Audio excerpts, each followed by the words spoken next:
You're right there, people. It is Terence from the Holland. No joking, TH Tree Services. What was I going to say? That's it.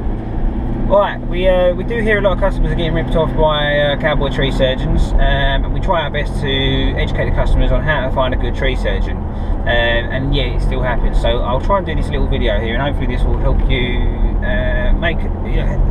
condense that knowledge and understand it. A lot of companies will happily go and register a limited company, like a shell company, and customers trust the fact that they're limited without even checking how long the company's been in business or anything like that. As soon as you come across a limited company, the first thing to do is check how long they've been trading for. If it's less than 3 years, I would be very, very cautious. Another thing that you can do is check a company's website. You know, look at the layout, look at the quality, look at the content, look at the age. And even from their website, you can get a real good idea whether it's a proper company or if it's a bit slapdash. You know, a website is a window into the shop, and if the shop looks a bit ropey, maybe it is. So you've got check a limited company, check the website. Now, I'm not a limited company at the moment. I'm going through that process. So I've been trading for 13 years, but the company will only show it's been trading for about a year. So the other thing is do some background checks on the owner of the company. Go onto Google, type the name of the company into Google. If you can't find that company on Google or enough decent information on that company, I wouldn't even use them, because any self-respecting company nowadays will be on the internet. You know, you'll be able to search them. Also, check a Facebook profile. Any decent company nowadays will have social media presence, and if they don't, you've got to ask yourself why. If they have a very small social media presence, they might not be a very old company, and unfortunately young companies do have a lot of problems, a lot of cash flow, they make a lot of errors. They're learning. Doesn't mean they're bad, it just means as a customer that wants a good quality service, sometimes the young companies, they can give you problems. So my advice is always to go for an experienced company, someone with at least 5+ years. I'd say over 10 years.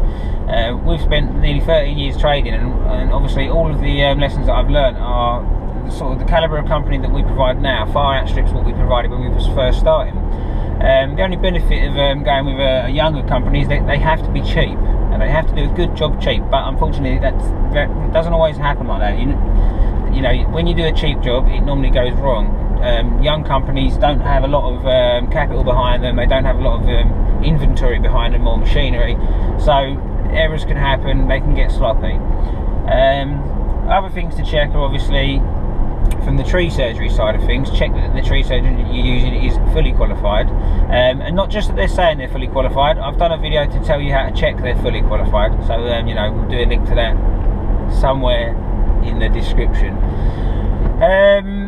What else can you check? I think really that's a good indicator. Check a website, check whether they're limited. If they're not limited, check how long. Check background checks on the actual owner of the company. And I know it sounds like a lot of work, but this will take you 2 minutes. Each company 2 to 5 minutes.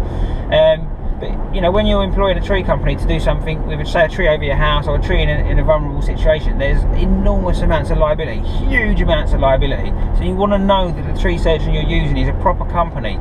They're established. They're not going to run off. They're insured. If it goes wrong, they're going to pay out. They're going to look after you. That's what we offer.